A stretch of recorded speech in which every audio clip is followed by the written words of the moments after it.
జై గురుదేవ్. ఓం శ్రీ సాయిరామ్. అనంత ప్రేమ స్వరూపులారా, నేను మీరు గురు సందేశంలో హృదయ మట్టాన్ని గురించి తెలుసుకున్నారు. ఈరోజు మరొక కీలకమైనటువంటి అంశాన్ని గురించి తెలుసుకోబోతున్నారు. అదేమిటంటే పోరాటం, ఆరాటం. హృదయ మట్టం అనేది ఒక వ్యక్తి ఆధ్యాత్మికంగా పరిణతి చెందటానికి కీలకమైనటువంటి అంశం అవుతుంది.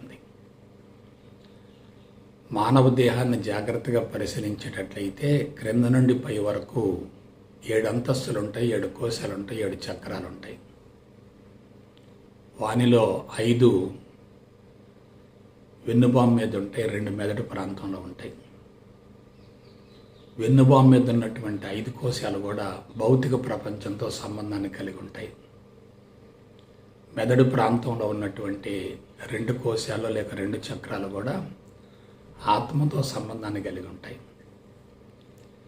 వెన్నుబాము ప్రాంతంలో ఉన్నటువంటి 5 కోశాలలో క్రింద నుండి పై వరకు అన్నమయ కోశం, ప్రాణమయ కోశం, మనోమయ కోశం, విజ్ఞానమయ కోశం, ఇక అంతిమంగా ఆనందమయ కోశం ఉంటాయి.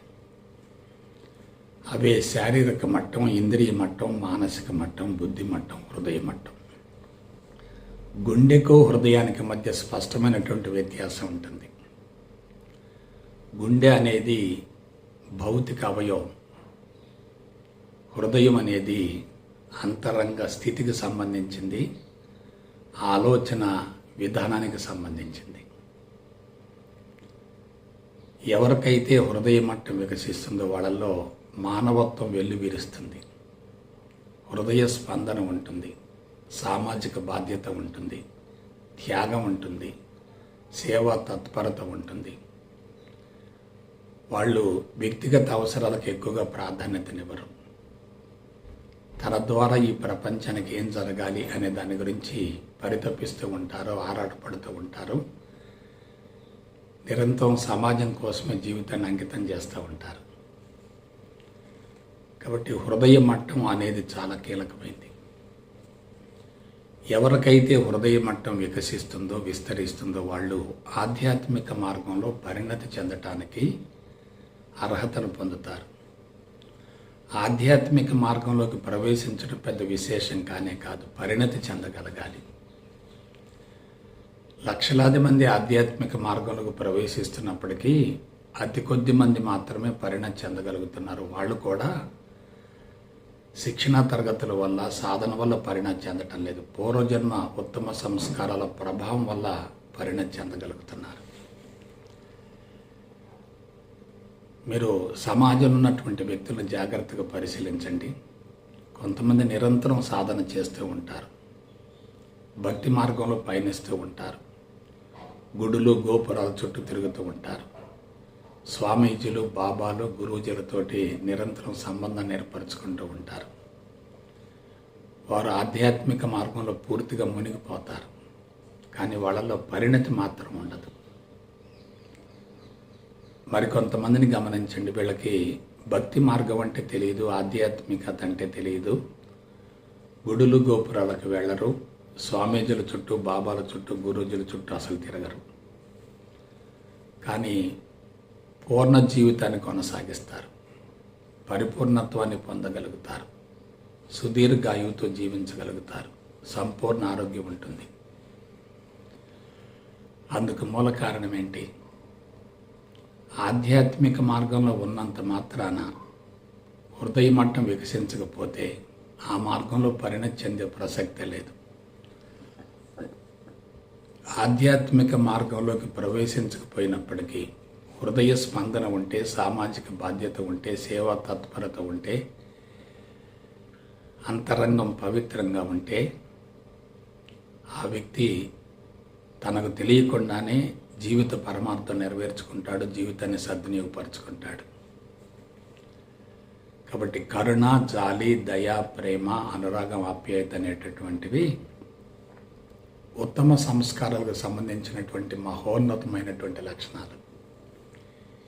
ఇవి కోట్లాది మందిలో కొద్ది మందికి మాత్రమే ఉంటాయి.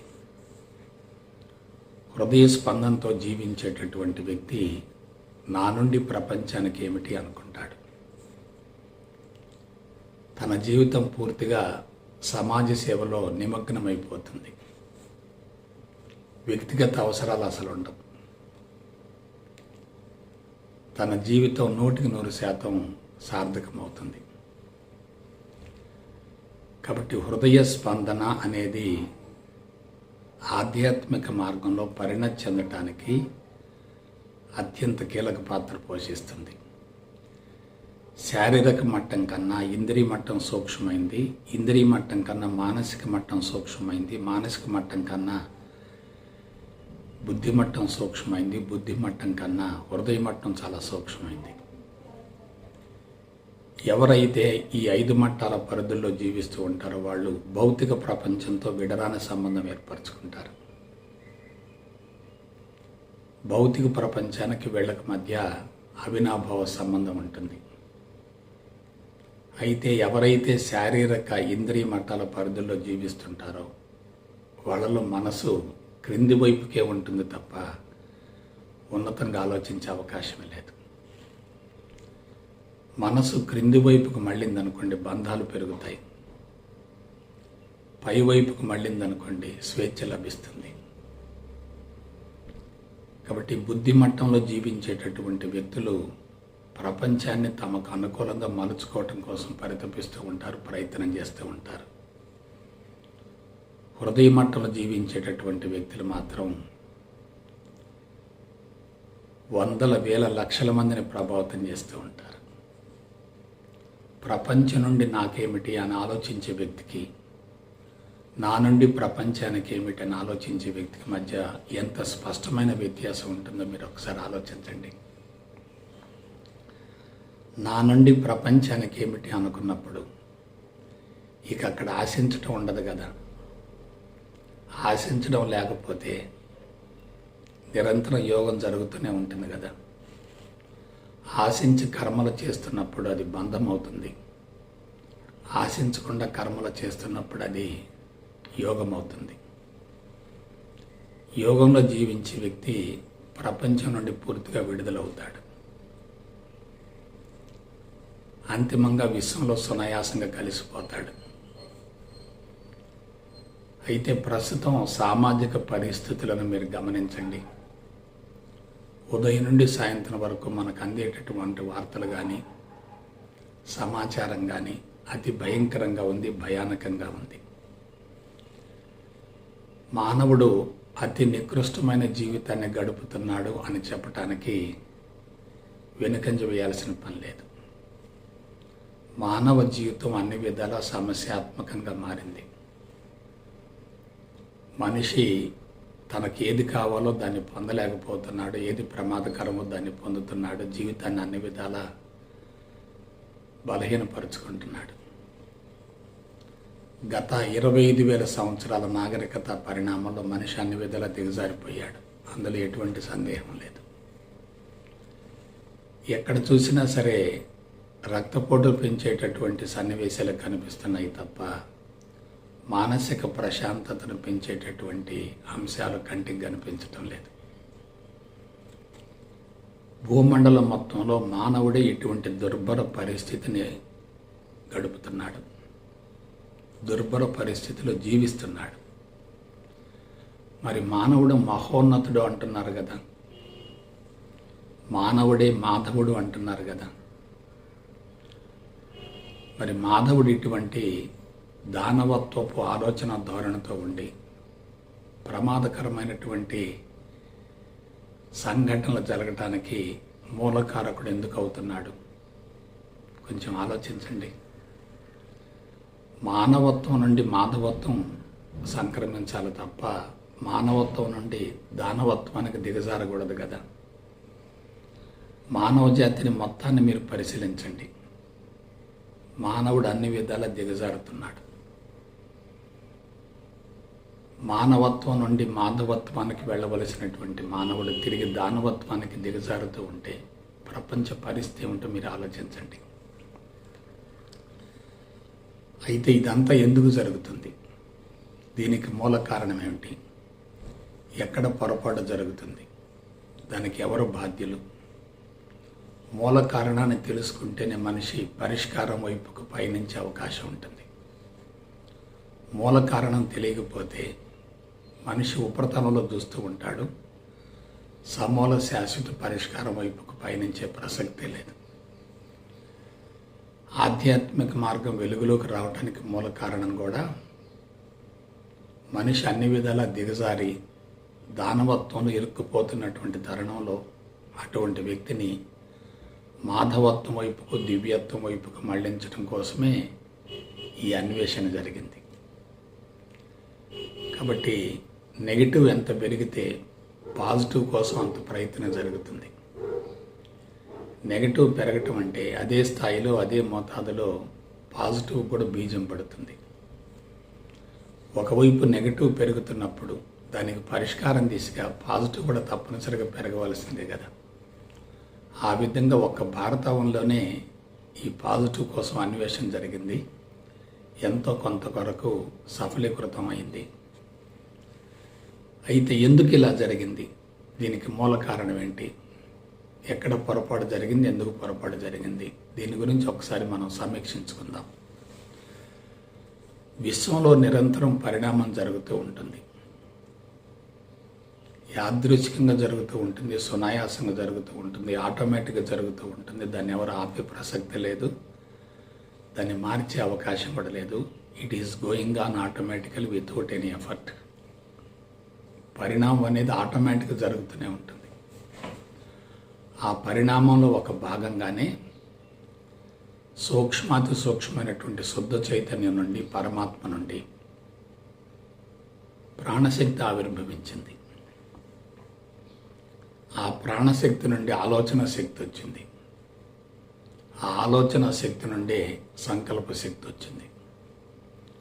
సంకల్పం అంటే నిర్దిష్టమైనటువంటి కార్యక్రమం లేక ప్రణాళిక, దాని యొక్క సూక్ష్మ రూపం. ఆ సంకల్పం నెరవేరాలంటే తప్పనిసరిగా దానికి ఒక ఆకారం కావాలి, వస్తువు కావాలి, రూపం కావాలి.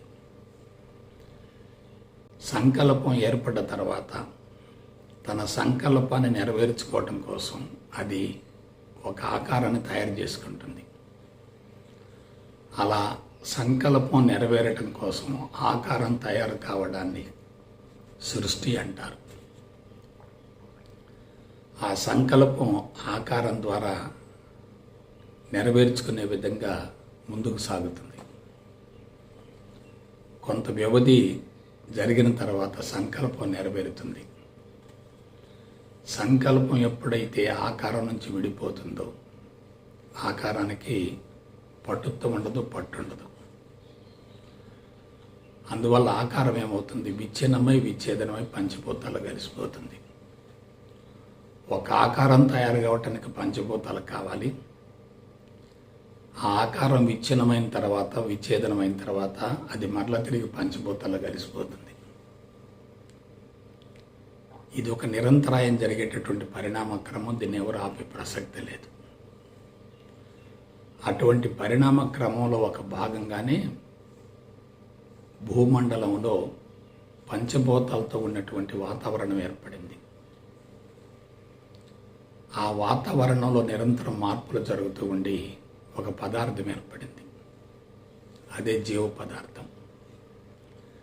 పంచభూతాలని నిర్జీవులు అంటారు.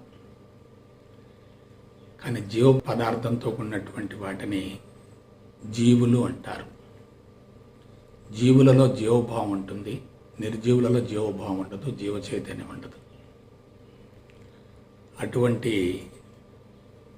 జీవుల నుండి ప్రాథమికంగా వృక్షాలు వచ్చాయి. ఆ తర్వాత జంతువులు వచ్చాయి. జంతువులలో కూడా ముందు శాకాహారులు వచ్చాయి, ఆ తర్వాత మాంసాహారులు వచ్చాయి. ముందు అకశేరుకాలు వచ్చాయి, తర్వాత సకశేరుకాలు వచ్చాయి. ముందు శీతల రక్తపు జంతువులు వచ్చాయి, ఆ తర్వాత ఉష్ణ రక్తపు జంతువులు వచ్చాయి.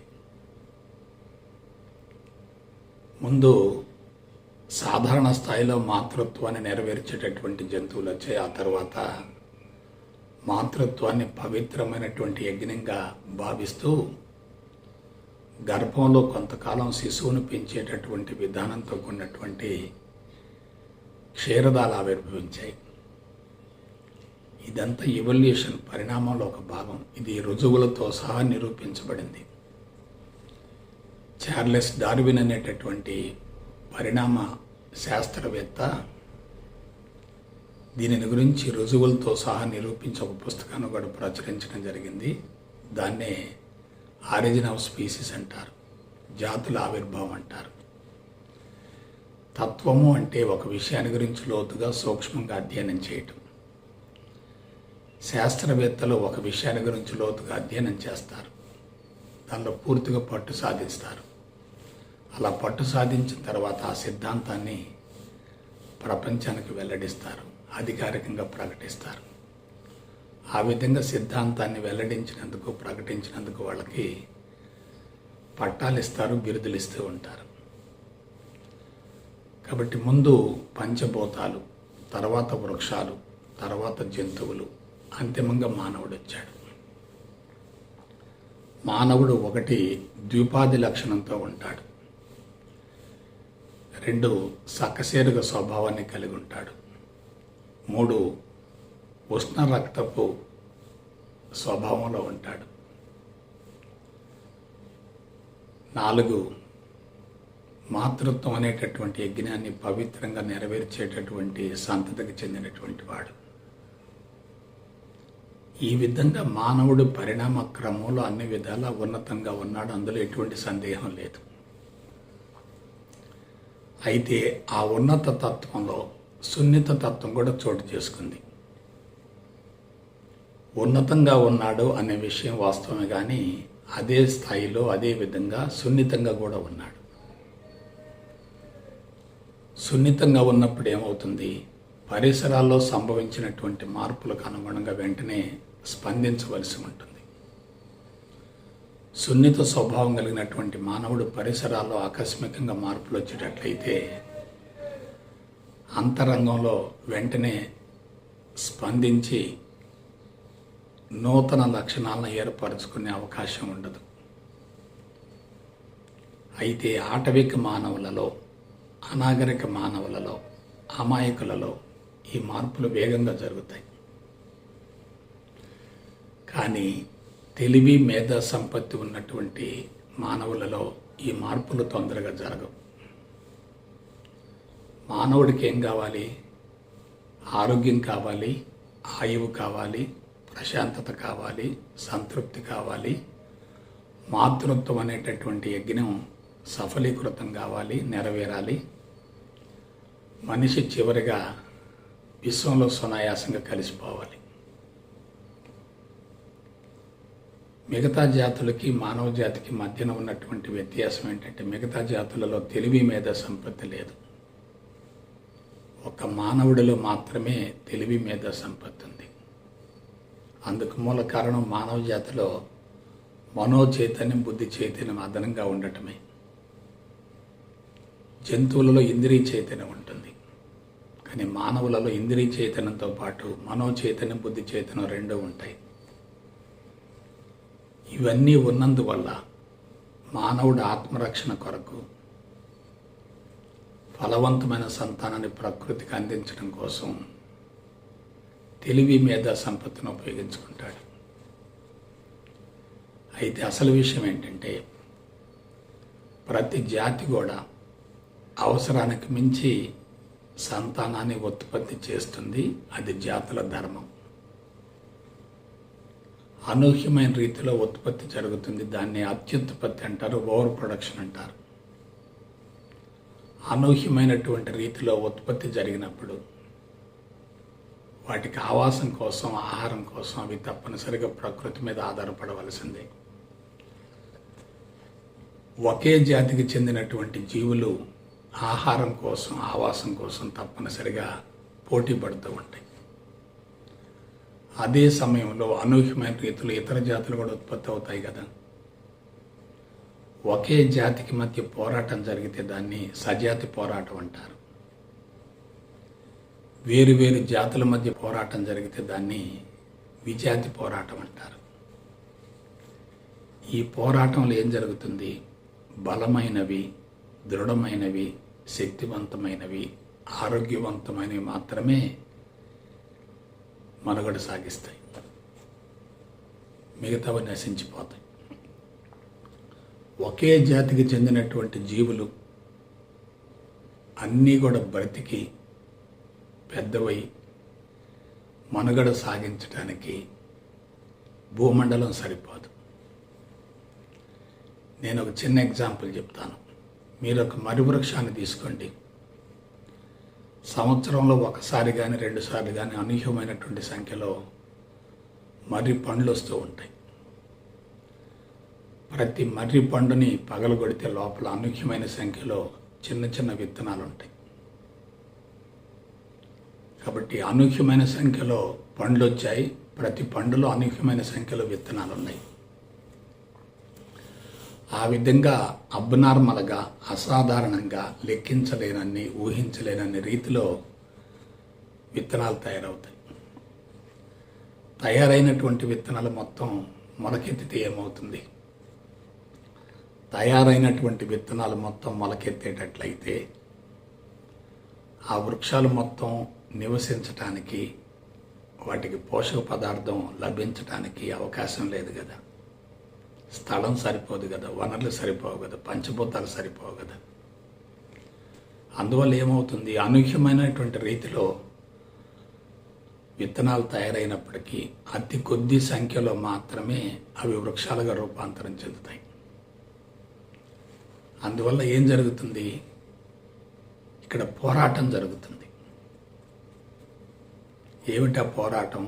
ఏవైతే బలంగా ఉంటాయో, దృఢంగా ఉంటాయో, శక్తివంతంగా ఉంటాయో, ఆరోగ్యంగా ఉంటాయో, పరిసరాల్లో సంభవించినటువంటి మార్పులను ఎదుర్కోగలుగుతాయో, తట్టుకోగలుగుతాయో అవి మాత్రమే మనుగడ సాగిస్తాయి.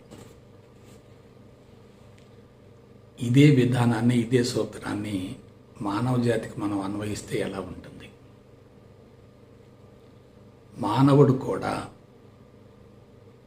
సురక్షితమైనటువంటి జీవితాన్ని కోరుకుంటాడు, భద్రత కోరుకుంటాడు.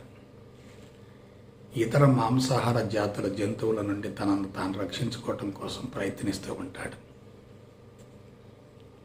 అదే సమయంలో మాతృత్వం అనేటటువంటి యజ్ఞాన్ని సఫలీకృతం గావించుకోవటం కోసం తన శక్తిని మొత్తం వినియోగిస్తాడు. మాతృత్వం అనేటటువంటి యజ్ఞం నెరవేరిందనుకోండి, మనిషి జీవిత సంకల్పం నెరవేరినట్లే. జీవిత సంకల్పం నెరవేరిందంటే ఇక శరీరం యొక్క అవసరం ఉండదు కదా. అందువల్ల మనిషి ఆ సంకల్పం నుండి విడిపోతాడు. సంకల్పం కరిగిపోయింది కాబట్టి శరీరం యొక్క అవసరం ఉండదు కాబట్టి జీవుడు సునాయాసంగా విశ్వంలో కలిసిపోతాడు. సంకల్పం నెరవేరకపోతే అసంతృప్తి ఉంటుంది. సంకల్పం నెరవేరితే సంతృప్తి, ప్రశాంతత ఉంటాయి. అదే ఆనందానికి పునాది అవుతుంది. అయితే మానవుడు మాతృత్వం అనేటటువంటి యజ్ఞాన్ని నెరవేర్చుకోవటం కోసం ఒంటరి జీవితానికి మళ్ళాడు. వివాహ వ్యవస్థను ఏర్పరచుకున్నాడు, కుటుంబ వ్యవస్థను ఏర్పరచుకున్నాడు, చాతుర్వర్ణ వ్యవస్థను ఏర్పరచుకున్నాడు, కుల వ్యవస్థను ఏర్పరచుకున్నాడు. ఈ విధంగా అనేక మంది కలిసి ఒక చోట జీవిస్తున్నప్పుడు ఆ జీవన విధానంలో అసౌకర్యం లేకుండా ఉండటం కోసమే ఈ వ్యవస్థలన్నీ ఏర్పాటయ్యాయి. అంతవరకు బాగానే ఉంది. అయితే 10,000 సంవత్సరాలకి ప్రస్తుతానికి వచ్చినటువంటి వ్యత్యాసం ఏమిటి, మార్పులు ఏమిటి? 10,000 సంవత్సరాల క్రితం జనాభా అతి తక్కువగా ఉంది, వనరులు పుష్కలంగా ఉన్నాయి, నాగరికత ఛాయలు లేవు, కుటుంబ వ్యవస్థ బలోపేతం కాలేదు, మనుషులంతా ఆటవికంగా, అనాగరికంగా, అమాయకత్వంలో ఉన్నారు. వాళ్ళ అవసరాలు చాలా తక్కువగా ఉన్నాయి, వనరులు పుష్కలంగా ఉన్నాయి. ఒక్కసారి మీరు జాగ్రత్తగా ఆలోచించండి. అవసరాలు తక్కువగా ఉండి, జనాభా తక్కువగా ఉండి, వనరులు పుష్కలంగా ఉంటే మనిషి ఎలా ఉంటాడు? జనాభా ఎక్కువ అవుతూ ఉండి, అవసరాలు పెరుగుతూ ఉండి, వనరులు తగ్గిపోతూ ఉంటే మనిషి ఎలా ఉంటాడు? ఇప్పుడు ప్రపంచంలో జరుగుతున్నదంతా ఇదే. మానవుడు నాగరికత పరిణామంలో జనాభాను పెంచుకున్నాడు. నాగరికత ఛాయలలో వనరులు పూర్తిగా తగ్గిపోతూ వస్తున్నాయి. జనాభా పెరుగుతున్నప్పుడు, వనరులు తగ్గుతున్నప్పుడు, కోరికలు పెరుగుతున్నప్పుడు, అవసరాలు పెరుగుతున్నప్పుడు తప్పనిసరిగా మనిషి పోరాటం చేయవలసిందే కదా. ఈ పోరాటంలో ఏమవుతుంది? బలమైనవి, దృఢమైనవి, శక్తివంతమైనవి, ఆరోగ్యవంతమైనవి మాత్రమే మనుగడ సాగిస్తాయి. మిగతాయి పూర్తిగా నశించిపోతాయి. కానీ మానవుడు ఏం చేశాడు? తన తెలివి, మేధా సంపత్తితో, సొంత ప్రణాళికతో ప్రకృతికి విరుద్ధమైనటువంటి జీవితాన్ని కొనసాగిస్తూ, వ్యక్తిగత అవసరాలను పెంచుకుంటూ, ఆస్తులు అంతస్తులను సమకూర్చుకుంటూ, ఆస్తి హక్కు, సంపద హక్కు, సంపాదన హక్కులతోటి యాజమాన్య తత్వాన్ని పెంచుకొని భౌతిక పరమైనటువంటి అవసరాలు తీర్చుకోవటం కోసం పోరాటం చేస్తున్నాడు. ఎప్పుడైతే భౌతిక పరమైనటువంటి అవసరాలు తీరుతూ ఉన్నాయో మనిషి అంతరంగం బలహీనపడుతూ వచ్చింది. కాబట్టి వనరులు పుష్కలంగా ఉన్నప్పుడు వ్యక్తుల మధ్య సహకారం, సహాయం, సామరస్యం, సహజీవనం, సమన్వయం తప్పనిసరిగా ఉంటాయి. అదే ధర్మం అంటే. వనరులు తరిగిపోయే కొలది చట్టాలు రూపొందించుకున్నాడు, హక్కును రూపొందించుకున్నాడు, బాధ్యతను విస్మరించాడు. ఎప్పుడైతే వనరులు పుష్కలంగా ఉన్నాయో అప్పుడు మనుషులు ఒకరితో మరొకరు అన్యోన్యంగా, ఆప్యాయంగా, ప్రేమగా, ఒద్దికగా ఉన్నారు. ఒకళ్ళ అవసరాన్ని మరొకరు తీర్చే విధంగా ఉన్నారు. కుటుంబాలలో ఐకమత్యం ఉంది. భార్యాభర్తల మధ్య అన్యోన్యత, ప్రేమ, అనురాగం ఉన్నాయి. పిల్లల్ని ప్రేమగా పెంచారు. వారి భవిష్యత్తు బంగారు బాటలు వేశారు. ఆ విధంగా కొన్ని వేల సంవత్సరాల వరకు మనుషులు ఎటువంటి అశాంతి, అసంతృప్తి లేవు. ఆ తర్వాత ఏమైంది? పోరాటం పెరిగింది. వనరులు తగ్గిపోతూ ఉన్నాయి, కోరికలు పెరుగుతూ ఉన్నాయి, నాగరికత పెరుగుతూ ఉంది. భద్రత ముసుగులో మనిషి బంధించబడ్డాడు. రక్షణ కోసం వనరులను చేకూర్చుకునే విధంగా తయారయ్యాడు. ఈ విధంగా మనిషి తెలివి, మేధా సంపత్తిని ఉపయోగించడం వల్ల అంతరంగాన్ని బలహీనపరుచుకొని ప్రకృతికి విరుద్ధమైన జీవన విధానాన్ని కొనసాగిస్తూ అన్ని విధాల బలహీనపడుతూ జీవితాన్ని దుర్వినియోగపరుచుకున్నాడు. కాబట్టి ఇప్పుడు చెప్పండి, హృదయ మట్టం ఎందుకు మూసుకొని పోయింది? మనిషి స్వార్థంగా, సంకోచితంగా ఎందుకు ఆలోచిస్తున్నాడు? అందుకు మూల కారణం ఏంటి? ఏ వ్యక్తి అయినా ముందు తన అవసరం చూసుకుంటాడు, తర్వాత కుటుంబ అవసరాలు తీర్చడం కోసం ప్రయత్నిస్తాడు, ఆ తర్వాతనే సమాజాన్ని గురించి ఆలోచిస్తాడు. నా నుండి సమాజానికి ఏమిటి అని ఆలోచించడం తగ్గిపోతుంది. సమాజం నుండి నాకేమిటి, నా కుటుంబానికి ఏమిటి అనేటటువంటి ఆలోచన బలీయమవుతుంది. ఇటువంటి తరుణంలో కరుణ, జాలి, దయ, ప్రేమ, అనురాగం, ఆప్యాయత వంటివి ఉంటాయా? హృదయ మట్టం వికసిస్తుందా? మానవత్వం వెల్లివిరుస్తుందా? సామాజిక స్పందన ఉంటుందా? సామాజిక బాధ్యత ఉంటుందా? కొంచెం సూక్ష్మంగా ఆలోచించండి. పోరాటం చేసే వ్యక్తి పోటీతత్వంలో ఉంటాడు. ఆరాటంలో ఉన్నటువంటి వ్యక్తి ఆవేశంగా ఉంటాడు. వ్యక్తిగత అవసరాలు తీరకపోతే మనిషి అంతరంగంలో అసంతృప్తి జ్వాలలు చెలరేగుతాయి. అతనిలో తనకు తెలియకుండానే తిరుగుబాటు ధోరణి మొదలవుతుంది. ఆ తిరుగుబాటు ధోరణిలో ఒక భాగమే హక్కుల కోసం పోరాటం. హక్కులు ముఖ్యం అనుకున్నటువంటి వ్యక్తికి బాధ్యతలు ఎందుకుంటాయి? పోరాటం చేసే వ్యక్తికి, ఆరాటంగా జీవించే వ్యక్తికి, అంతరంగంలో అసంతృప్తి, ఆవేశం తారాస్థాయిలో ఉన్నటువంటి వ్యక్తికి హృదయమట్టం ఎందుకు వికసిస్తుంది? అందుకే సంవత్సరం గడిచే కొద్దీ సమస్యలు పెరుగుతున్నాయి. 100 ఏళ్ల క్రితం మనుషులు ఎలా ఉన్నారు, ఇవాళ ఎలా ఉన్నారు? ప్రభుత్వాలు, పాలకులు ఎన్నో రకాల సంస్కరణలు చేపడుతున్నారు. ప్రణాళికలతోటి ప్రపంచాన్ని అభివృద్ధి పదంలో పయనింపజేయటం కోసం విశ్వ ప్రయత్నం చేస్తున్నారు. అభివృద్ధి జరుగుతున్న మాట వాస్తవమే, కానీ అది అభివృద్ధి కానే కాదు, వినాశనంలో ఒక భాగం. ఒక చోట అభివృద్ధి జరుగుతుందంటే మరొక చోట తప్పనిసరిగా వినాశనం జరగవలసిందే కదా. ఆలోచించండి. ఎప్పుడైతే వినాశనాత్మక ధోరణి ఉంటుందో, విచ్ఛిన్నాత్మక ధోరణి ఉంటుందో, డిస్ట్రక్టివ్ మెంటాలిటీ ఉంటుందో, అతని అంతరంగంలో అరిషడ్ వర్గాలు విపరీతంగా ప్రకోపిస్తాయి. కామము, క్రోధము, లోభము, మోహము, మదము, మాత్సర్యం, ఇవి తారాస్థాయిలో ఉంటాయి.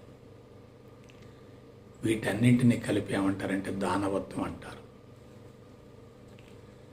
అందువల్ల మనం ఇటువంటి విషయాలను గురించి జాగ్రత్తగా పరిశీలించకుండా ఆధ్యాత్మికత పేరుతో పరుగులు తీస్తే కలిగేటటువంటి ప్రయోజనం ఏమిటి?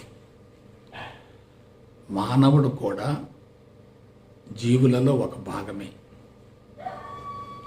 అయితే మానవుడికి మిగతా జాతులకు మధ్య ఉన్నటువంటి వ్యత్యాసం ఏంటంటే మానవులలో అదనంగా మనోచైతన్యం, బుద్ధి చైతన్యం రెండు ఉన్నాయి. ఆ మనోచైతన్యం, బుద్ధి చైతన్యం రెండు ఉండటం వల్ల మానవుడిలో అపారమైనటువంటి జ్ఞాపకశక్తి ఉంది. ఆ జ్ఞాపకశక్తి అనుభవాల రూపంలో అంతరంగంలో భద్రపరచబడుతుంది. ఆ విధంగా అనుభవాలు మెదడు యొక్క సున్నితమైన, సూక్ష్మమైనటువంటి, మృదువైనటువంటి కణజాలంలోకి ప్రవేశించాయి అనుకోండి, ఆ కణజాలం మొత్తం కూడా కలుషితం అవుతుంది. మెదడు కలుషితమైందనుకోండి, తదనుగుణంగా శరీరం కూడా ఏమవుతుంది? కలుషితం అవుతుంది కదా. కాబట్టి ఏం జరుగుతుంది?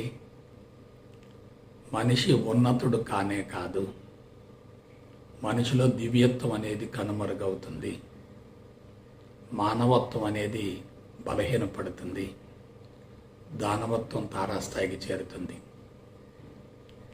అందుకే చెప్తుంటారు, మాయమైపోతున్నాడమ్మా మనిషి అన్నవాడు, మచ్చుకైనా లేడు చూడు మానవత్వం ఉన్నవాడు అన్నారు. ఏది మానవత్వం? ఎక్కడుంది హృదయ మట్టం? ఎక్కడుంది హృదయ స్పందన? ఎక్కడుంది సామాజిక బాధ్యత? ఇది నెగిటివ్ కానే కాదు, విశ్లేషణ, లోతైనటువంటి విచారణ, జీవితాన్ని గురించి అన్ని కోణాల నుంచి లోతుగా తత్వరీత్యా ఆలోచించటం. అందుకే విచక్షణ ఉండాలి, వివేకం ఉండాలి, విచారణ ఉండాలి, విశ్లేషణ ఉండాలి, విఘ్నత ఉండాలి. బుద్ధిమట్టం ప్రాథమిక స్థాయిలో ఉన్నప్పుడు మనిషి ప్రపంచాన్ని మేనేజ్ చేద్దాం అనుకుంటాడు. బుద్ధిమట్టం వికసించిందనుకోండి, అది హృదయ మట్టంగా రూపాంతరం చెందుతుంది. మనిషి శారీరక మట్టం నుండి హృదయ మట్టానికి ఆకస్మికంగా రాలేడు. శారీరక మట్టం నుండి ఇంద్రియ మట్టానికి రావాలి, ఇంద్రియ మట్టం నుండి మానసిక మట్టానికి రావాలి, మానసిక మట్టం నుండి బుద్ధి మట్టానికి రావాలి. బుద్ధి మట్టం వికసిస్తేనే హృదయ మట్టం ప్రజ్వరిల్లుతుంది. హృదయ మట్టం వికసించాలంటే ముందు బుద్ధి వికసించాలి కదా. అందువల్ల సంవత్సరం గడిచే కొద్దీ సమస్యలు పెరగటానికి మూల కారణం మనిషి ఏం చేస్తున్నాడంటే ప్రపంచాన్ని మేనేజ్ చేస్తున్నాడు, ప్రకృతిని తనకు అనుకూలంగా మలుచుకుంటున్నాడు, బాధ్యతను పూర్తిగా విస్మరించాడు, హక్కుల కోసం పోరాటం చేస్తున్నాడు. అంతరంగం కలుషితమైనప్పుడు హృదయమట్టం ఎలా వికసిస్తుంది? మీరు ఆధ్యాత్మిక మార్గంలోకి ప్రవేశించే వాళ్ళని గమనించండి. ఆధ్యాత్మికతను అందించే వాళ్ళని కూడా గమనించండి. ఆధ్యాత్మిక మార్గంలోకి ప్రవేశించే వాళ్ళు బాహ్యముఖ ప్రయాణంలో ఉంటున్నారు. ఆధ్యాత్మికతను అందించే వాళ్ళు కూడా బాహ్యముఖ ప్రయాణంలోనే ఉంటున్నారు. తనను తాను సంస్కరించుకున్నటువంటి వ్యక్తి ప్రపంచాన్ని కూడా సంస్కరించగలుగుతాడు. తనను తాను సంస్కరించుకోకుండా ప్రపంచాన్ని ఎలా సంస్కరించగలుగుతాడు? ఆధ్యాత్మిక సంస్థలు కూడా ఏం చేస్తున్నాయి? నీ గురించి నువ్వు తెలుసుకొని చెప్పటం లేదు, భగవంతుని గురించి ఎక్కువగా తెలియజేస్తూ ఉన్నాయి. ఎప్పుడైతే భగవంతుని గురించినటువంటి సమాచారం అందించబడుతుందో మనిషి తనను గురించి తను ఆలోచించుకోవటం మర్చిపోతాడు. భగవంతుడి గురించి ఎక్కువ ఆలోచిస్తూ ఉంటాడు, పరధ్యానాన్ని పెంచుకుంటాడు. భారతదేశంలో మానవత్వం పూర్తిగా కనుమరుగై హృదయమట్టం మూసుకొని పోయి అందరూ మనుగడ కోసం పోరాటం చేస్తూ ఆరాటంలో ఉంటూ అన్ని విధాలా బలహీనపడుతున్నారు. ఒకసారి మీరు జాగ్రత్తగా ఆలోచించండి. భారతదేశం నుండి ప్రపంచంలో అన్ని దేశాలకు మనుషులు వలసపోతున్నారు. ఆ అవసరం ఎందుకు వచ్చింది? భారతదేశంలో జనాభా విపరీతంగా పెరుగుతుంది, వనరులు గణనీయంగా పడిపోతున్నాయి. జనాభా పెరుగుతున్నప్పుడు, వనరులు తరిగిపోతున్నప్పుడు మనుషులు బ్రతకలేక వలసపోతూ ఉంటారు. ప్రపంచంలో అన్ని దేశాల్లో భారతీయులు ఉన్నారు, కానీ ఇతర దేశస్తులు కేవలం ఉపాధి కోసం భారతదేశానికి రావటం లేదు కదా. అసలు భారతదేశం అనుమతించడం లేదు కదా. అంటే ఏమవుతుంది? ధనం మీద దృష్టి పెరుగుతుంది, ధర్మాచరణ తగ్గిపోతుంది. ధనం ముఖ్యం అనుకున్నటువంటి వ్యక్తికి ధర్మం ఉండదు, ధర్మం లేని చోట దివ్యత్వం ఉండదు. వేదాలు, ఉపనిషత్తులు, బ్రహ్మసూత్రాలు, భగవద్గీత, ఇతిహాసాలు, పురాణాలు ఎన్నున్నప్పటికీ అవి సిద్ధాంతంగానే మిగిలిపోతాయి. శారీరక అవసరాలు తీరినప్పుడు, భౌతిక అవసరాలు తీరినప్పుడు, కుటుంబ అవసరాలు తీరినప్పుడు మనిషి ఎలా ఉంటాడో మీరు ఆలోచించండి. సంవత్సరం గడిచిందంటే జీవన పోరాటం ఎక్కువ అవుతుంది, ఆరాటం పెరిగిపోతుంది. ఒక వ్యక్తి మరొక వ్యక్తిని భరించలేకపోతున్నాడు. ఒక వ్యక్తి ఉనికి మరొక వ్యక్తికి అసౌకర్యంగా తయారవుతుంది. అసలు మానవుడిగా జన్మించడమే దురదృష్టం అనిపిస్తుంది. ఎందుకంటే పశువులకు, పక్షులకు, క్రిములకు, కీటకాలకు, వృక్షాలకు ఇటువంటి సమస్యలు లేవు కదా. అందరూ మానవుడు ఉన్నతమైన వాడు అంటారు, అది వాస్తవం కానే కాదు. ఎందువల్ల? హృదయమట్టం వికసించిన వాళ్ళే ఉన్నతమైన వాళ్ళు. హృదయమట్టం మూసుకొని ఉండి భౌతిక సంపద కోసం వెంపర్లాడుతూ సంపదను అనూహ్యంగా పెంచుకుంటూ నేను అదృష్టవంతుణ్ణి, విలాసవంతమైన జీవితాన్ని గడుపుతున్నాను అని ఎవరైనా భావించారంటే అది ఆత్మవంచన అవుతుంది తప్ప వాస్తవం కానే కాదు. అందువల్ల హృదయమట్టం అనేది చాలా కీలకమైంది. ఆ హృదయమట్టం మూసుకొని పోవటానికి మూల కారణం సైన్సు, సాంకేతిక పరిజ్ఞానంతో ఆకర్షణీయమైనటువంటి వస్తువులను తయారు చేసి మనుషుల్ని భౌతికవాద మత్తు వైపుకు పరుగులు పెట్టించడమే. ఆకర్షణీయమైనటువంటి వస్తువులు ఉన్నాయంటే తప్పనిసరిగా ఎవరికైనా సరే వాటిని కావాలని కోరుకునేటటువంటి స్వభావం ఉంటుంది కదా. ఆ విధంగా కరెన్సీ వెలుగులోకి వచ్చింది, వ్యాపార తత్వం బాగా పెరిగిపోయింది, మనుషుల మధ్య ఆర్థిక సంబంధాలు బలోపేతం అవుతున్నాయి, ఆత్మీయతలు కరువు అవుతున్నాయి, కరుణ, జాలి, దయ, ప్రేమ, అనురాగం, ఆప్యాయత వంటివి దశల వారీగా బలహీనపడుతూ వస్తున్నాయి. కాబట్టి ఈ పరిణామం అంతా కూడా ఆకస్మికంగా సంభవించింది కానే కాదు, దశల వారీగా సంభవించింది. ఒక్కసారిగా వచ్చింది కానే కాదు. గత 25,000 సంవత్సరాల నాగరికత పరిణామంలో మనిషి అన్ని విధాలు బలహీనపడుతూ వచ్చాడు తప్ప బలోపేతం కాలేదు. మరొక కీలకమైన అంశం చెప్తాను, ఇది very very very very important. సృష్టిలో ఇతర జాతులన్నీ కూడా ఎంతో కొంత మేరకు మాతృత్వాన్ని నెరవేర్చడంలో సఫలీకృతం అవుతున్నాయి. కానీ మానవుడు మాతృత్వం అనేటటువంటి యజ్ఞాన్ని నెరవేర్చలేకపోతున్నాడు, వైఫల్యం చెందుతున్నాడు. అందుకు మూల కారణం శరీరం బలహీనపడటమే. శరీరం బలహీనపడటానికి మూల కారణం భౌతికవాదపు మత్తు తారాస్థాయికి చేరటమే. మనిషి బలహీనంగా ఉన్నప్పుడు విడుదల చేసేటటువంటి బీజాలు ఎలా ఉంటాయి? వ్యక్తుల మధ్య ప్రేమ, అనురాగం, ఆప్యాయత, ఐకమత్యం ఉన్నాయనుకోండి, విడుదల చేసేటటువంటి విత్తనాలు కూడా అదే తరహాలో ఉంటాయి. మనుషుల మధ్య యాంత్రికమైనటువంటి సంబంధం ఉండి ఆర్థికపరమైనటువంటి అంశాలు చోటు చేసుకుంటూ బలవంతంగా కలిసి కాపురాలు చేస్తూ ఉంటే, శారీరక అవసరం తీర్చుకోవటం కోసమే మనుషులు సెక్స్లో పాల్గొంటూ ఉంటే, విడుదల చేసేటటువంటి విత్తనాలు కలుషితంగా ఉంటాయి. కలుషితమైనటువంటి విత్తనాల ద్వారా బలహీనమైనటువంటి సంతానం ప్రాప్తిస్తుంది. అందుకే గత 50 సంవత్సరాలుగా మీరు జాగ్రత్తగా పరిశీలించండి, మానసిక అంగవైకల్యం ఉన్నటువంటి బిడ్డలు ఎక్కువ మంది ఉన్నారు. శారీరక అంగవైకల్యం ఉన్నటువంటి బిడ్డలు ఎక్కువ మంది పుడుతున్నారు. ఒక మానసిక అంగవైకల్యమో శారీరక అంగవైకల్యం ఉంటే అతని జీవితం ఎలా ఉంటుందో మీరు ఆలోచించండి. అలాగే పిన్న వయసు నుండి దీర్ఘకాలిక రుగ్మతలు సంభవిస్తున్నాయి. పిన్న వయసులోనే దీర్ఘకాలిక రుగ్మతలు సంభవిస్తే అది ఎంత ప్రమాదకరం మీరు ఆలోచించండి. దైనందిన జీవితం ఎంత దెబ్బతింటుందో మీరు తెలుసుకోండి. ఎందుకు ఇదంతా అంటే ఇదే తత్వ విచారణ అంటే, ఇదే విశ్లేషణ అంటే. ఎప్పుడైతే తత్వ విచారణ ఉంటుందో, విశ్లేషణ ఉంటుందో, తప్పనిసరిగా సొల్యూషన్ ఉంటుంది.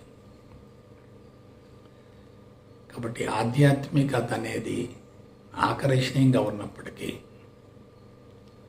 అది అన్ని వైపుల నుండి సమూలంగా విశ్లేషణ జరగకుండా ఆచరించేటట్లయితే సత్ఫలితాన్ని ఇచ్చే ప్రసక్తే లేదు. అందువల్ల ఈ పోరాటం, ఆరాటం కొనసాగుతున్నంత కాలం మనిషిలో హృదయమట్టం తెరుచుకునే ప్రసక్తే లేదు.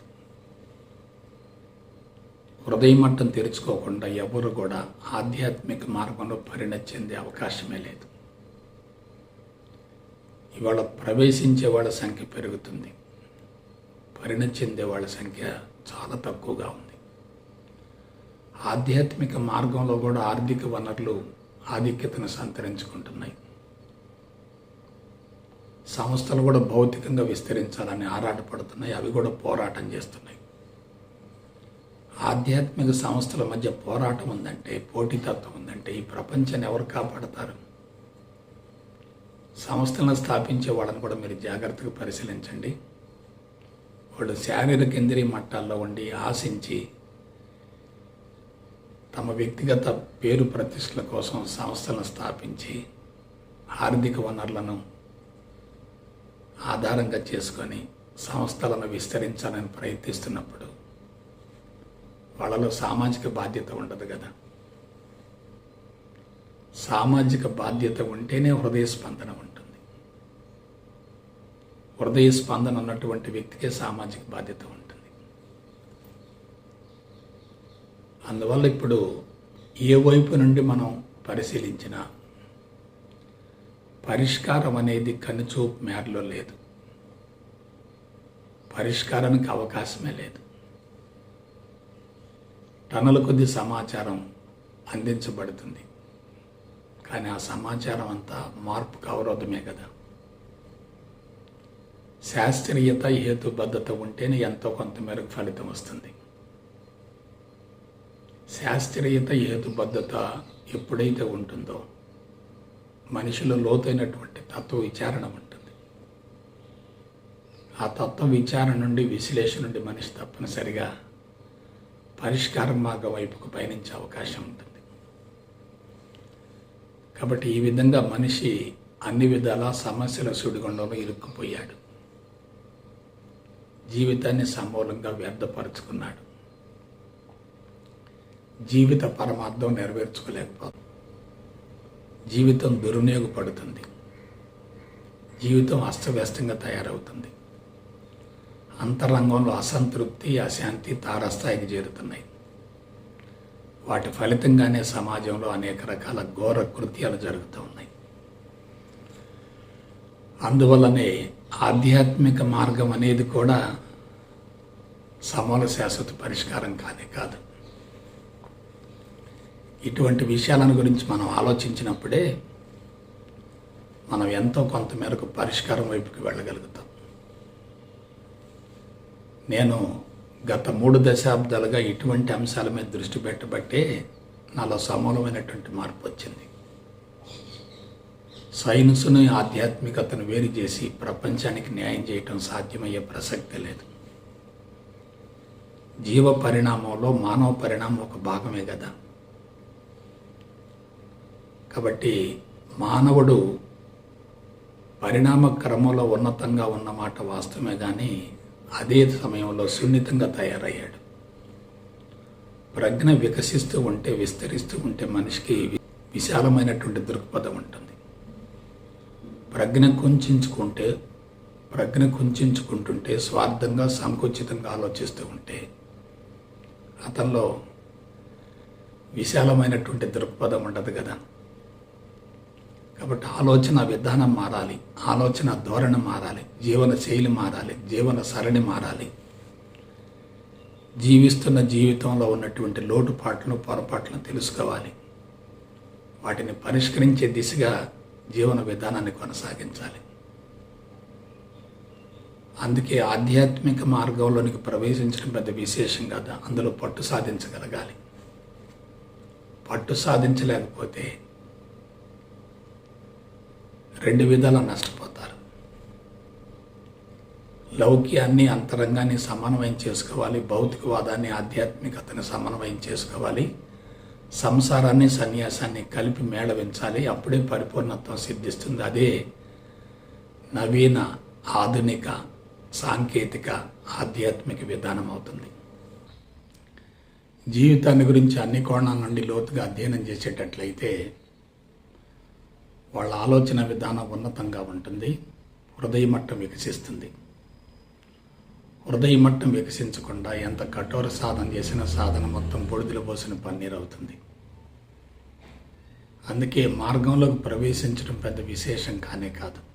పరిణతి చెందగలగాలి. ఆ పరిణతి చెందటం అనేది మీ అంతరంగ స్థితిని బట్టి ఉంటుంది తప్ప అందించేటటువంటి విధానాన్ని బట్టి ఉండదు. అంతరంగ స్థితి పవిత్రంగా ఉన్నప్పుడు తక్కువ సమయంలో, తక్కువ శ్రమతో ఎక్కువ లబ్ధి కలుగుతుంది. అంతరంగ స్థితి కలుషితంగా ఉన్నప్పుడు జీవితం సమస్యాత్మకంగా తయారై ఆధ్యాత్మిక మార్గంలోనికి ప్రవేశించినప్పటికీ పరిణతి చెందే అవకాశం ఉండదు. కాబట్టి బిడ్డలారా, మీరంతా ఆ విధంగా పయనించి జీవిత పరమార్థం నెరవేర్చుకోవటంలో మీ వంతు కృషి చేస్తారని మనస వాచ కర్మణ కోరుకుంటూ సెలవు తీసుకుంటా. జై గురుదేవ్, జై గురుదేవ్, జై గురుదేవ్.